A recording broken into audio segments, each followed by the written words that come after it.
Sa patuloy na paglunsad ng may pagkamakasariling layunin ng China, hindi nila alintana ng mga bansang apektado ay nagsasama-sama na upang paghandaan ang posibleng engkwentro na magaganap laban sa kanila. Maliban sa Pilipinas, Vietnam,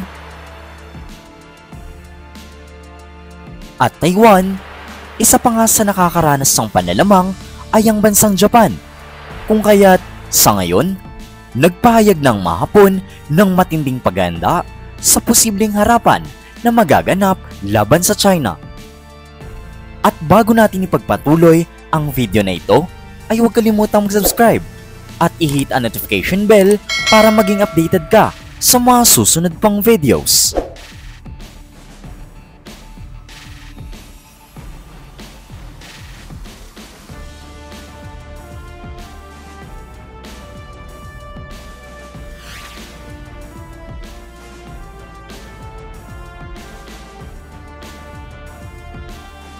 Once na inatake ng China ang Taiwan, hindi nila nakikita na kakalaban sila ng isang superpowered na bansa. Pero once na ginawa nilang planong iyon, ay magiging daan ito upang harapin na sila ng long-standing regional rival nila, which is ang Japan. Sa loob ng napakatagal na taon, ang dalawang bansang ito ay hindi talaga nagkakasundo sa masakop na teritoryo nila, sapagkat parehong puwersa ay may dahilan kung bakit silang nararapat na nakakasakop nito. Para sa United States, ang China ay isang delikadong bansa, pero distant challenge sa kanila. Ngunit para sa Japan, tinuturing nila na existential danger ang China dahil sa kapitbahay lang nila ang dambuhalang teritoryo nito. Kung kaya't sa patuloy na pangharas ng China sa Taiwan ay siya namang mabilisang paghahanda na ng Japan para sa kanila.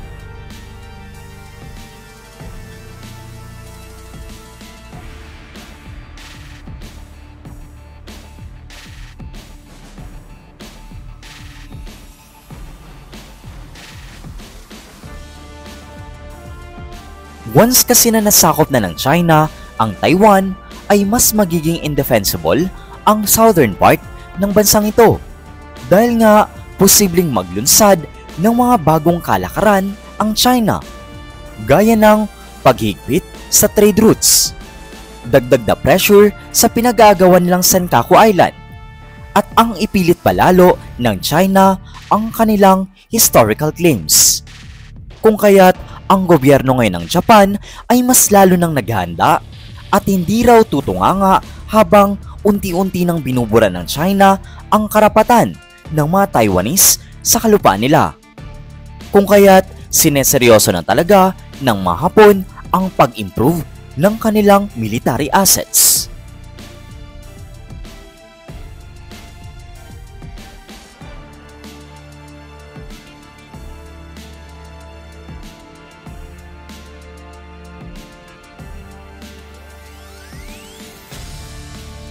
Alam mo ba na dudoblehin na nga ng Japan ang kanilang defense budget para sa pag-acquire ng mga makabagong armas?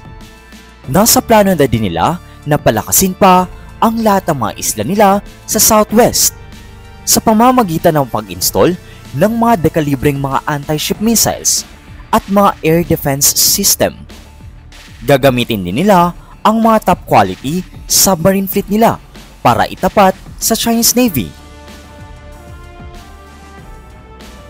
At talagang sineryoso na nila dahil nakapag-negotiate na sila sa United States para mag-acquire ng 400 na Tomahawk cruise missiles at iba't ibang klase ng pang-counter-strike capabilities weapon na siyang gagamitin nila upang i-target ang Chinese mainland.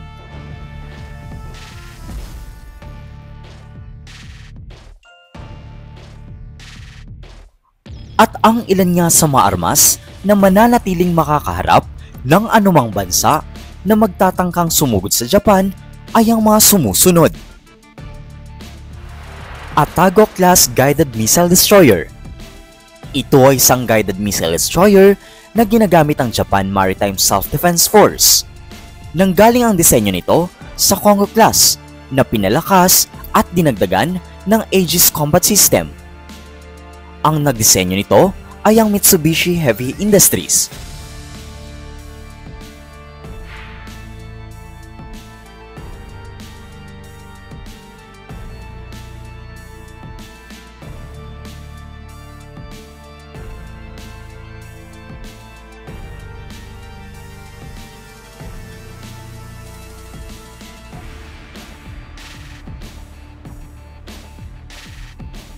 V-22 Osprey. Kilala ito sa tawag na Bell Boeing V-22 Osprey.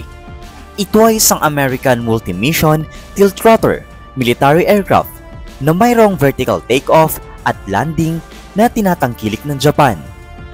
Ang pagkakagawa ng armas na ito ay nagpapamalas ng kombinasyon ng functionality of a conventional helicopter na may kakayang tumakbo ng mabilis sa malayong distansya dahil magandang performance ng turboprop ng aircraft na ito.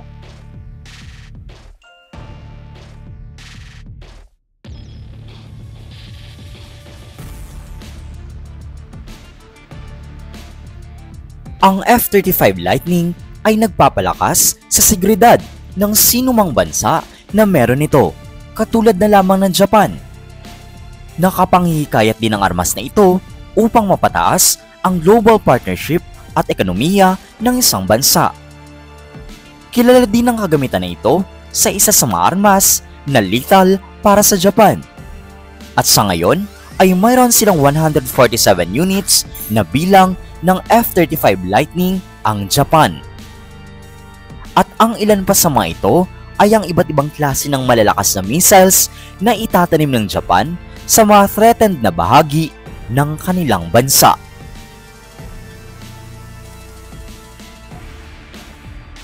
At maliban nga sa pag-acquire ng mga armas, ay sumasabay na din ngayon sa mga military training ng United States ang Japan.